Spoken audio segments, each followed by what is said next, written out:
Welcome back to What Brought You Here Today. On today's episode, I sit down with Gretchen, the owner of Parent Child Bond and a licensed independent clinical social worker. Gretchen specializes in ADHD, perinatal mental health, birth trauma, and early childhood development. We have a really engaging conversation about maternal mental health, traumatic birth, parenting with ADHD, and how to best support yourself when you feel overwhelmed by the mental load. This episode does share brief details related to childbirth, so please take care while listening. Hi, everybody. Welcome back to What Brought You Here Today. Today, I am fortunate enough to be joined by Gretchen. She is a social worker, also in Minnesota, and her and I connected through a post that I put out on social media looking for people to interview on the podcast. So thank you for being here, Gretchen. I'm really excited to have this conversation. Yeah, thanks for having me. Yeah, so why don't you go ahead? You can tell us a little bit about yourself. Yeah. So as you mentioned, Gretchen Nelson, mental health therapist, and I've been practicing, I don't know, maybe 14 years or so, and really kind of started to specialize in the neurodivergent population about closely like right after I got independently licensed. I kept finding the clients that I was working with just really connecting with clients that have ADHD and autism. And so have loved being able to specialize in that. And then about 5 years ago, seeing that some of our families were really struggling with postpartum depression or anxiety, I was really kind of curious about that. And so started to dive into that world. And it's been really fun to support moms and kind of support two generations, so to speak. Yeah. How has your work with postpartum mothers shifted in the past few years or since starting even this work? Yeah, definitely with COVID. I think the thing that's been nice with COVID, switching more to telehealth so that you can have mom just access when they're more comfortable and not try to have to haul their baby into somewhere. I feel like that's really opened the doors for more people to pursue therapy. And I think definitely just the isolation piece initially with not having as much of the kind of support maybe that they would have because people were needing to stay home. So support is such a big part of um, what can be a factor for someone who might get postpartum depression or anxiety. And so having that be a really big aspect, definitely been something that we saw a need to get more creative with what that support looks like. Yeah, definitely. I think even before we started recording, I shared with Gretchen that I have a 3.5-year-old and she also has a young child too. And I think nobody prepared me for what postpartum was going to be. Mm. And nobody could have prepared me for what postpartum was going to be in a pandemic alone. Like nobody had that experience. Yeah. But I think the postpartum experience was still similar to a lot of the other moms in my life. And Mhm, even mhm. I think maybe some dads who also experienced that transition too. I'm I'm curious, like, do you see a clear difference between a typical like mother father dynamic of their postpartum experience? Um, Typical in terms of Or just what? I guess I just mean like the, very standard like mom dad roles versus like two moms, two dads. Like do you see Mm, something, is it more of the moms experiencing postpartum? Do you see some in it from dads? Maybe yeah. that's a bigger question. Yeah, great question. So statistically, it's about between anywhere from 1 to 4, 5, 6, 7 for women that they're talking about that they're able to, means that it is reported basically, or, they can Okay. kind of document that. And then for fathers, about 1 to 10. And the research is kind of showing is that if the wife or mother has is experiencing postpartum or even during pregnancy anxiety or depression, the partner or the father is more likely to experience postpartum anxiety and depression. So then you think about both parents, Right. being in this place of just drained just from being a new parent, but also from the anxiety and depression draining them as well. What are some of the symptoms we can keep using, I think, women for the example? Like, what are some of the Yeah. symptoms that you're seeing more prevalently for postpartum depression and anxiety? You know what? It's different than kind of what you would think.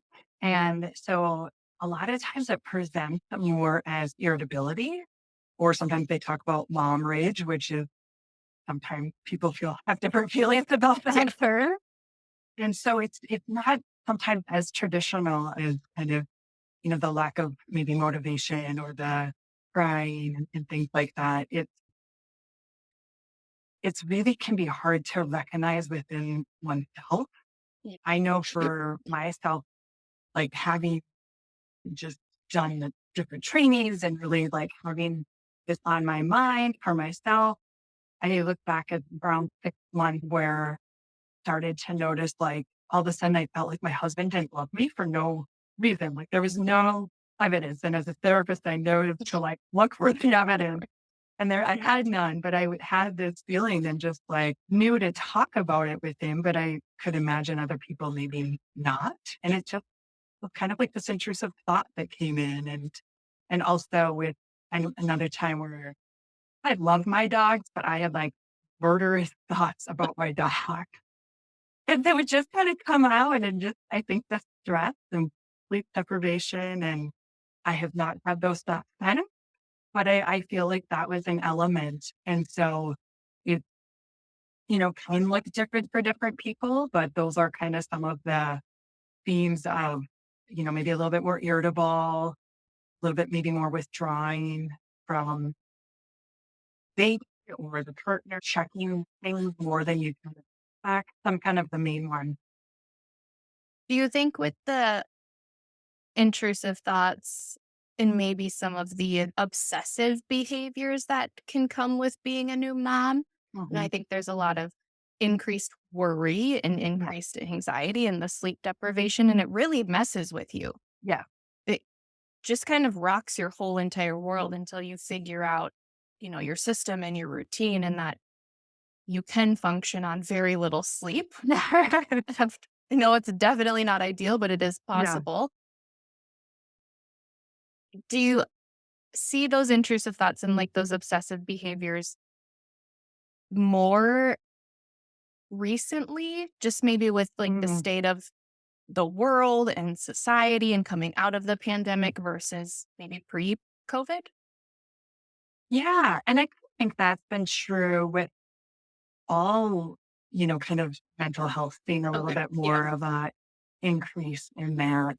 And I think it makes sense. I think that for some that maybe already had a little bit of that tendency, then it just really kind of was exactly with COVID. And I think that it also has ebbed and flowed with like how COVID has been going, like there is like, all right, we're coming out of it. And then it's like, here's these new variants and here's it's back again. And so that's been interesting just to see also just with the prolonged stress of the pandemic and stuff Yeah. to kind of the ripple effect. So yeah, I would say it's definitely higher. I think that the rate for all perinatal mental health, like anxiety and depression, since the pandemic too. Are you using typical therapy modalities like CBT, DBT, or are you branching out into other things to help moms and parents navigate this? Yeah, great question. So I really love EMDRs, and so I did that specialty training with perinatal mental health, and the times with looking at it from like birth trauma as well. And so I really believe EMDR can be really effective. And EMDR uses, different kind of modalities in that prep work with like CBT. So I think that that can be really helpful too. And then I see a lot of like interpersonal communication things that can come up with their partner. And so some of that work of how do we communicate what we need? How do we communicate like our boundaries and some of those things that maybe were coming up before, but not as interfering maybe as much. And so some of the almost kind of communication type of skill, another aspect. Are you ever bringing partners in to do the work alongside each other? Maybe not in a couple sense, but in a supportive role? Yeah, yeah. Sometimes it kind of just depends if that would feel helpful for the mother, if the partner has the availability and is also kind of wanting to do that. Sometimes with birth trauma that can come up, and the partner, if they were there in the delivery room, just having their experiences too. So it's great when a partner is able to join, but sometimes a little bit more less common. Okay. Yeah, Mhm, I've been pretty open with, just like in the podcast and mhm, in general about my experience in my own birth trauma having my daughter, and I went through EMDR, and I mhm, still have a good few hours of time that are missing that I'm not sure mhm, I'll ever get back mhm. just from the work that I've done. And I think I've learned that you maybe just can't pull everything, which now 3.5 years later, I've kind of learned to make peace with. But and that's through multiple therapists and a lot of the processing Yeah, of this trauma and, yeah, the added layers of having a baby in the height of the pandemic in August 2020. And I wasn't allowed to leave the hospital room. And yeah. there's just all of these other factors and layers to that compiled onto the trauma. But how do you help through that when there's just maybe like you're stuck, or there just isn't, Mhm. you just can't process all of it because maybe you either can't recall it or for other reasons? Yeah, I think that's it, it's okay if someone can't recall it because the body and the brain remember what's important and what is. And so I I guess I believe that the body and the brain do the work. And so if I think it's reached kind of a plateau, maybe that because you're just at a place that more time is needed or it's not maybe, yeah, I'd be curious if it was maybe not impacting as much, Yeah. from EMDR where they kind of take that like, what's your rating of how discomfort the aspect is of the event? So be curious about that. But yeah, I had a C-section and it wasn't an emergency, but there's these different parts that felt traumatic through the even just leading up to being induced and feeling a lack of informed consent that felt traumatic because of the events that followed that. And I don't remember, I have only I feel like two memories after the birth. And it does still feel emotional sometimes, but I think that the parts of what I internalized about it, processing some of that of there's a guilt or feeling like my body failed me, not being able to have some of those natural birth experiences, being able to some of those pain points I think that can come up. Those haven't been fully recognized or named. Could be sometimes where someone might have gotten plateaued. I don't know. Yeah, It it's a loaded question. There was a lot yeah, there to unpack. And yeah, yeah, yeah, I think I've just been fortunate enough being a therapist and yeah. having a really good network to kind of bounce my own experience off of. And I have a Yeah. lot of moms in my life, and even a lot of moms who had trauma and birth trauma that Mhm. I wasn't even aware of until I had my own and the conversation started.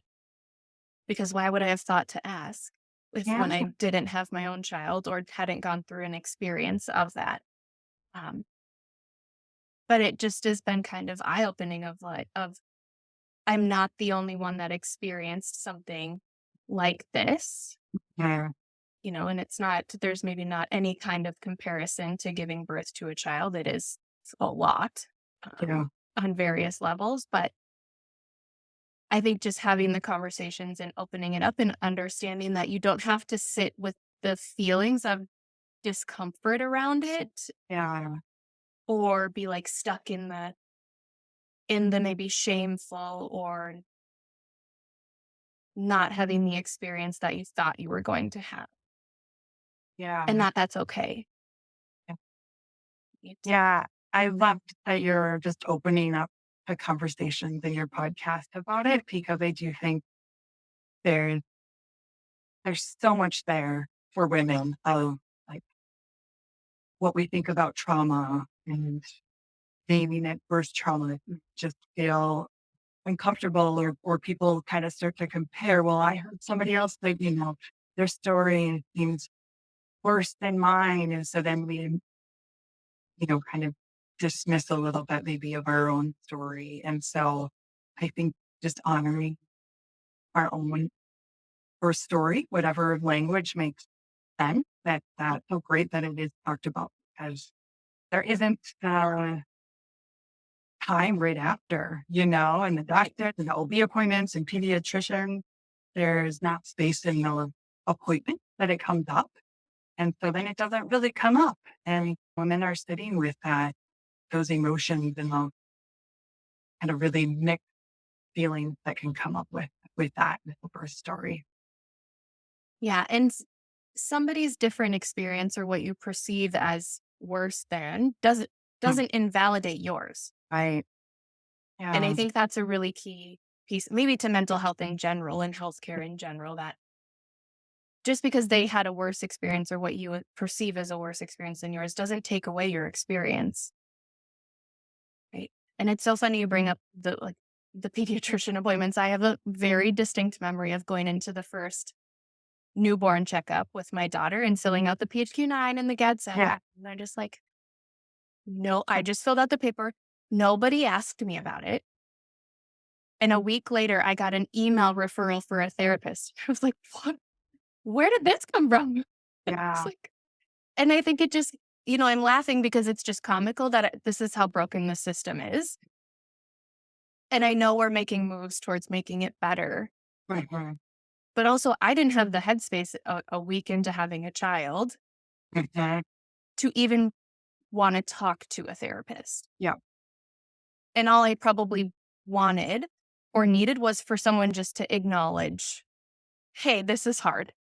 Like, Yeah. it's okay to be kind of off the charts on these things right now because you just went through a significant life transition. Yeah, just having that named. And I think that, I hear so many different stories of women who did express having concern about anxiety and depression, and it's not, and then nothing happened, like it wasn't followed up on. And then recently we got, I think, United States of Minnesota, we got like a D minus, I think, for our rating on birth and all the complications that can come with that. And perinatal mental health being one of the top complications of birth. And so I do think there's room, and I'm not blaming, anyone in particular. I think it's the system that is produced some work and being able to make sure that we're touching and supporting families and moms and babies. Yeah. D Well, minus. yeah. That's upsetting. Mhm. Very upsetting. Yeah, compared to the other countries. Where do you think, I was also looking at your website and I know you do some other work with kids Mhm. and ADHD and, moms. Where do you see ADHD playing into all of this? Yeah, I love that you asked that. So I think even just from like starting with pregnancy, when it's the first baby, nobody knows what to have. But the to-do list is so overwhelming for preparing. And a lot of kind of resources are still tailored to the neurotypical brain.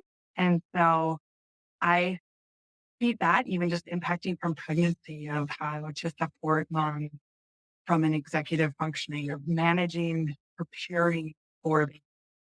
There's also interesting research that's finally coming out showing the link with hormones and ADHD, and that estrogen in particular, when there's a drop in estrogen, that can impact ADHD symptoms in that they're more exacerbated. So for some women during pregnancy with ADHD, you might actually be feeling better. That was definitely my case. So it's great. I actually felt wonderful during my pregnancy. And I was not expecting that because just being off of caffeine and everything else, I'm like, was terrified about that.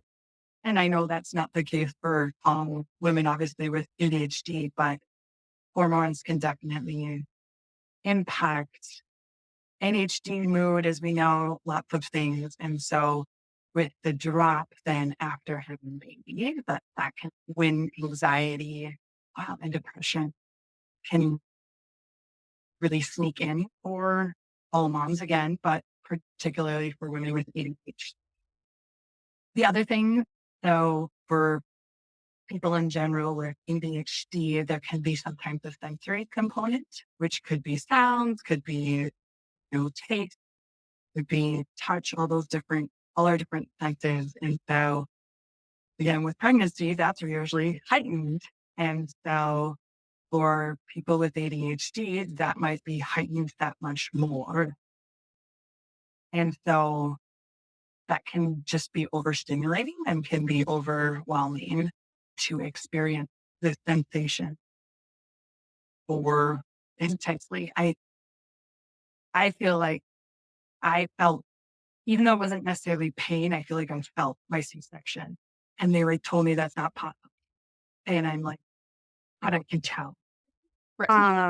And I contribute some of that to, even though I have the epidural and all that, I just feel things more. And I think that also can sometimes make the pain feel a little bit more.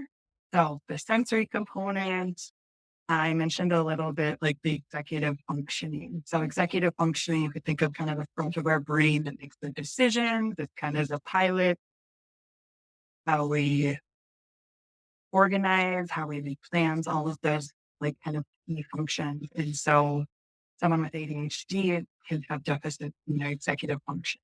So we talk about mom brain, where I feel like mom brain doesn't sometimes really go away for lots of people. And so, or again, that like fog or difficulty focusing for someone with ADHD, that's already hard. And then when we're challenging, and some of those are triggers for anxiety. So like, how am I going to get stuff done if I can't think clearly or I'm getting overwhelmed to do this? Like,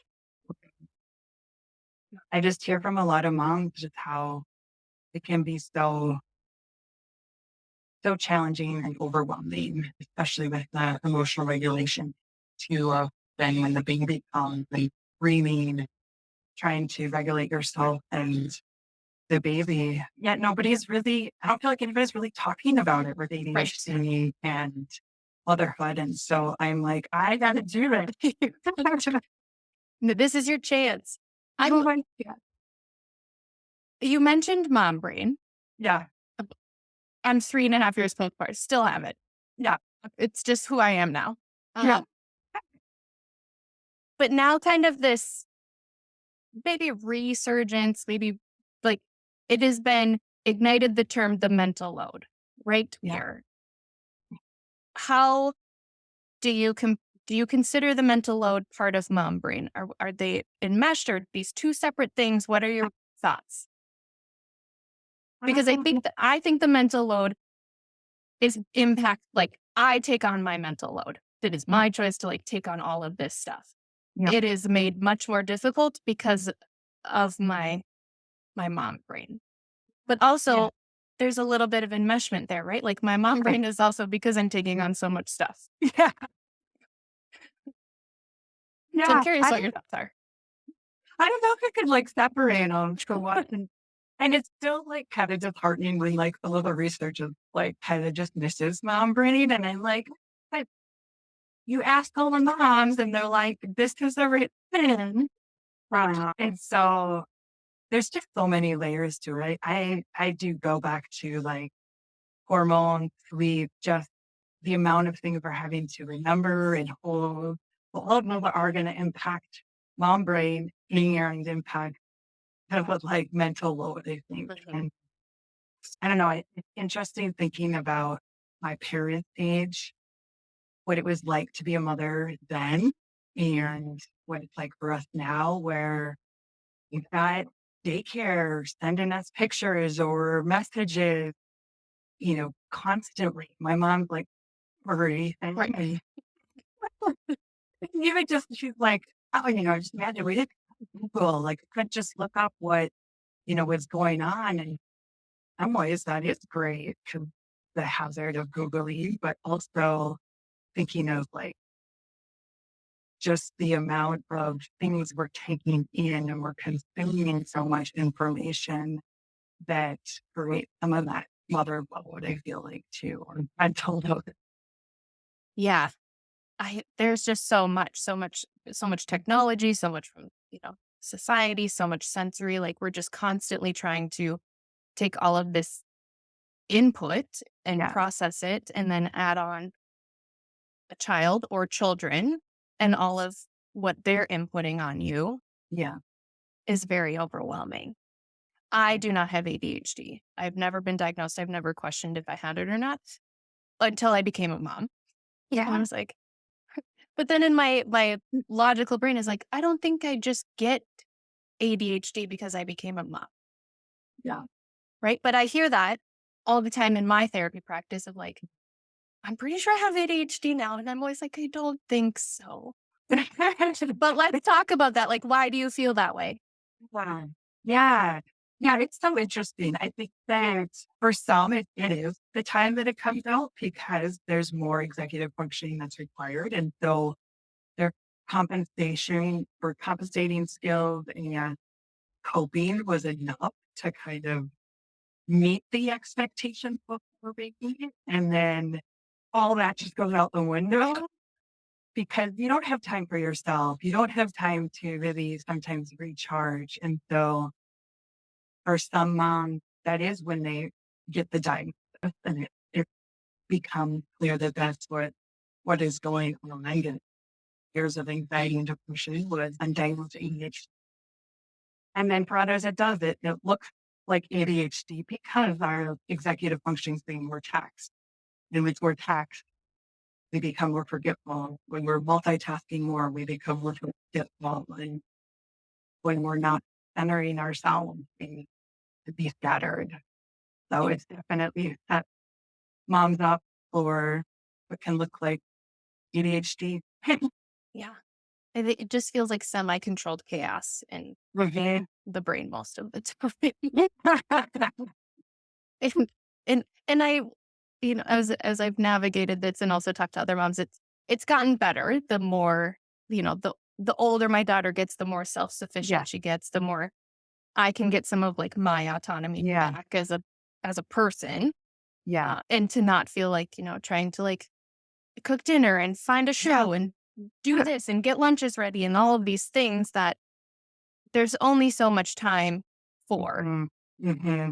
And I think it's maybe the society pressure that we have to do it all and the pressure we put on ourselves too. But I'm always, every day, I'm just like, why can't I just make the lunch, then do something else? Why do I have to try to do it all together?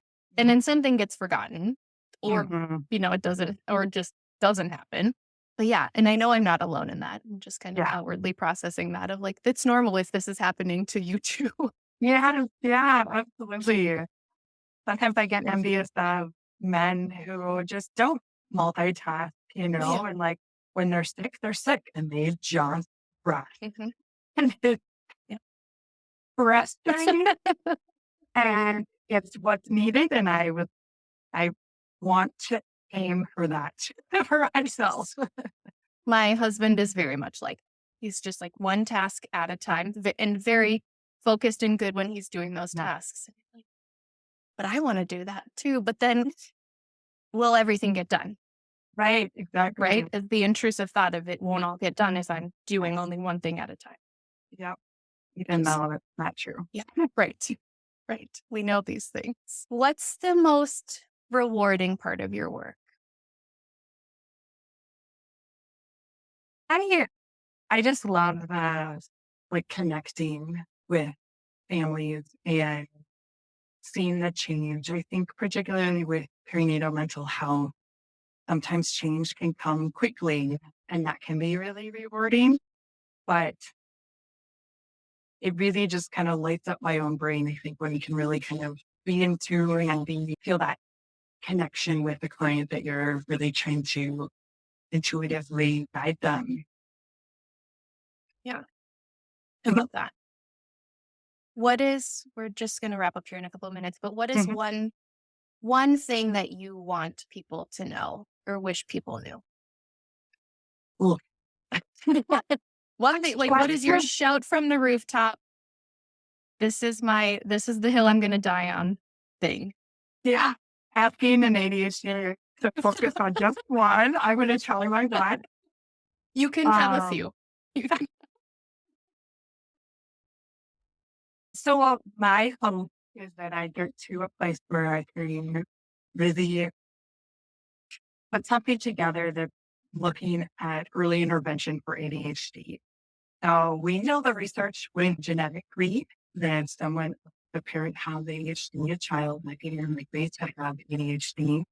And yet there's nothing out there for early intervention. And it's kind of, well, let's just wait till they get to kindergarten. And I'm not saying let's diagnose younger, but if we know that this child might have some risk factors, there I believe there are some signs in early childhood that looking at the sensory, looking at skipping, crawling, these really key things that are part of child that get missed. And so being able to focus on that we can do early intervention for ADHD would be my message, I guess. Yeah. What are some signs or symptoms that parents or caregivers could watch for in regards to that? Yeah, it's, when people hit 2 years old or 3 years old, they talk about the terrible twos, terrible threes or whatever. Two So was sometimes, easy. yeah, 2 was easy sometimes compared to 3. and it's hard, to kind of differentiate. But one thing from like a sensory where kids that have a hard time with that transition from fall clothes to winter clothes. And so it looks like a tantrum or a meltdown, but really they're having a reaction to this sensory part of changing short sleeve to long sleeve. And, it could be strength, it could be preferences of clothes, lotion, that's fine. For my son, he may or may not have ADHD. He's definitely a highly sensitive boy. I noticed diaper changes. So he would just felt discomfort when I would lay him down. And there was some other sensory things. And so my background in knowing about occupational therapy helped, but I wouldn't have recognized these signs otherwise. So I think looking at what are the things your child is having a hard time with and thinking about what could be some possibly causes other than they're just trying to be naughty because kids generally want to do well if they can. Right. And so it's likely that it's something that's hard. And there's a whole lot more, but I know we're wrapping up. No, yeah. Those are very helpful. And I think a lot of those, I work a lot with young children and their parents. And I think it's really hard to tell the difference, like you're saying, of what is kind of like developmentally appropriate Yeah. behaviors and what is something else. Yeah. And so I think even just naming those few, like, I don't think I would have ever even thought of. I know clothes are an issue, but especially like Yeah. the transition to different clothes and different seasons can be really difficult. So that was really, really helpful. for me too, as a Yeah. professional and a mom. Where can people find you if they want to schedule with you? Are you on social media? I'll put everything in the links in the show notes too, but where can they find you? Yeah, thank you. So on my website, I keep forgetting to know what this symbol is. So it's www.parent, and then it's the dash in the middle. What is that one called? Is it hyphen? Hyphen? Dash? Okay, we're going with hyphen. It's in the middle. That one. So Dash? parent-childbond.com. And I am on social media, but I'm still like in the embarrassing stage of social media, figuring it out. Love it. So TikTok and Instagram and Facebook are all the same, where it's like the number 4 ADHD mamas. Okay, great. I will link all of those. Any final thoughts Yeah. before we close for today? I would just, if people have more questions, I am dorkishly, like, I love supporting families who are wondering about ADHD or autism. And so it's a hard journey to know where to go. And so if people just have questions, they can email me at Gretchen@parentchild.com. And I offer a free 15-minute consult too on my website if people just want to ask. I want them that. Great. Yeah. Thank you so much thank you so much for being here. This was so much fun. What a great conversation. Yeah, thank you. Thank you for what you're doing and just being able to put different stories out there. I think people really resonate with stories. So it's a great thing.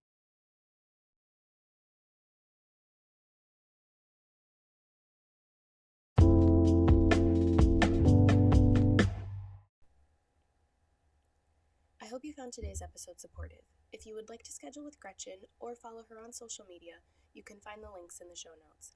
Again, thank you for listening, and please take care of yourself today.